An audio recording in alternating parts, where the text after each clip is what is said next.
Now, just like JJ Chalmers, who we spoke to just before the break, Adam Hills will be fully immersing himself in the Paralympics. Alongside Josh Widdecombe and Alex Brooker, he is fronting the last leg of Tokyo, and he joins us this morning. Good morning, Adam. Great to have you with us. You are back where it all began. You've gone full circle. The last leg returns to its roots. Yeah, so we're not being sent to Tokyo this time. So we're doing it from the London studios where we hosted the 2012 Paralympics. So we're literally coming all the way back home again. And you are going to be competing in 12 different Paralympic sports yourselves. You're basically giving them all a go.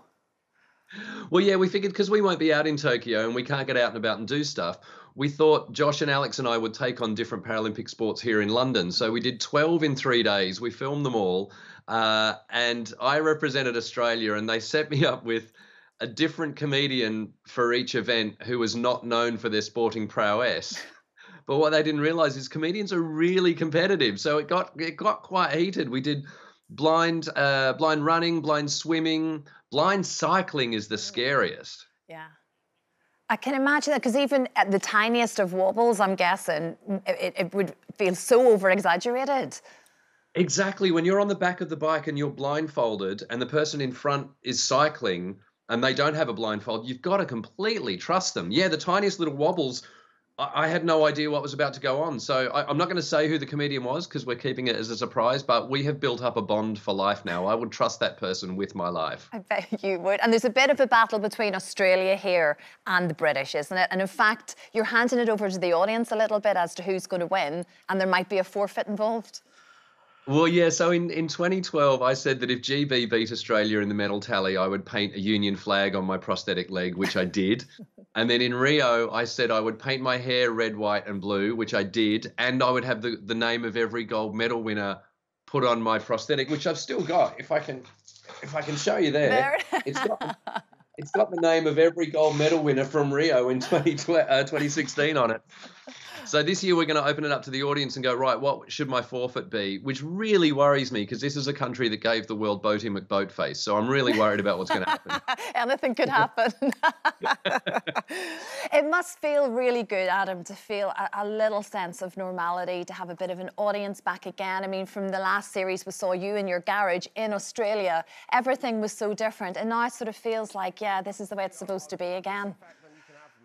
We're slowly getting there. We're hoping that the next series in September will have a full audience.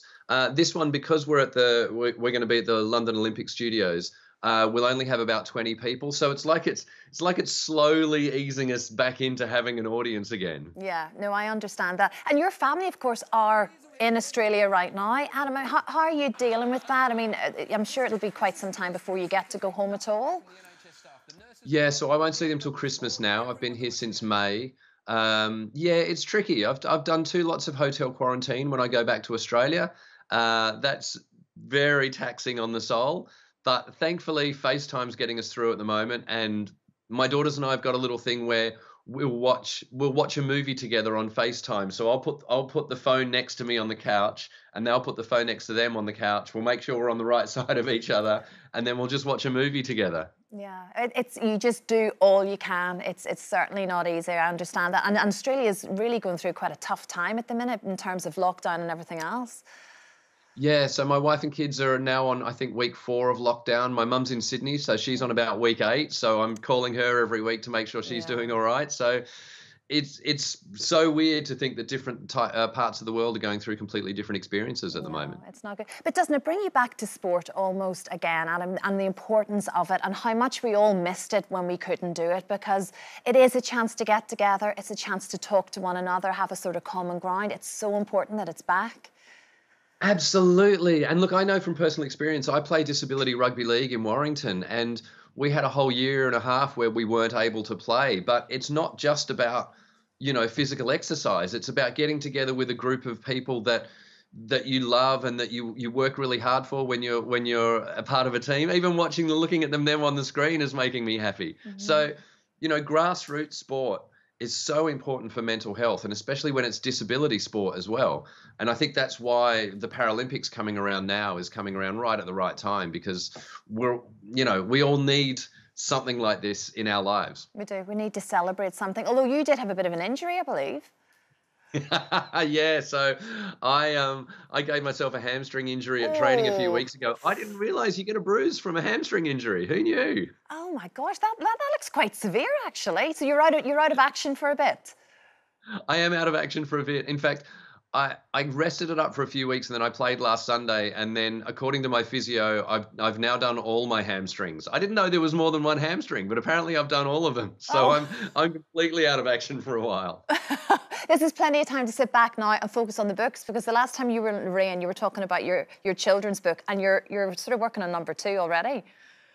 I am. Well, that was the one thing that got me through hotel quarantines when I was in Australia, was writing this children's book. So it was almost like an enforced writer's retreat. I would just spend all day, every day working on it. So yeah, it's called Rockstar Detectives. It's about 2 12-year-old rockstar detectives. And yeah, the first book comes out February next year.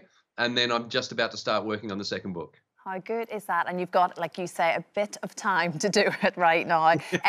But Adam, it's so good to see you. Honestly, I love The Last Leg, and it is, of course, The Last Leg of Tokyo 2020 starts Channel 4 Tuesday, 24th of August. My goodness, 10 p.m. I can't wait. It's going to be such a great couple of weeks. Thanks so much for joining us, Adam. Cheers, thank you. See you soon. Don't forget, you can watch full episodes of Lorraine on the ITV Hub, and all the best clips, compilations and playlists right here on our channel. Just subscribe now and you'll never miss an upload. Click here to watch another video similar to this one, or click here to head to our channel's homepage to explore all of our exciting videos.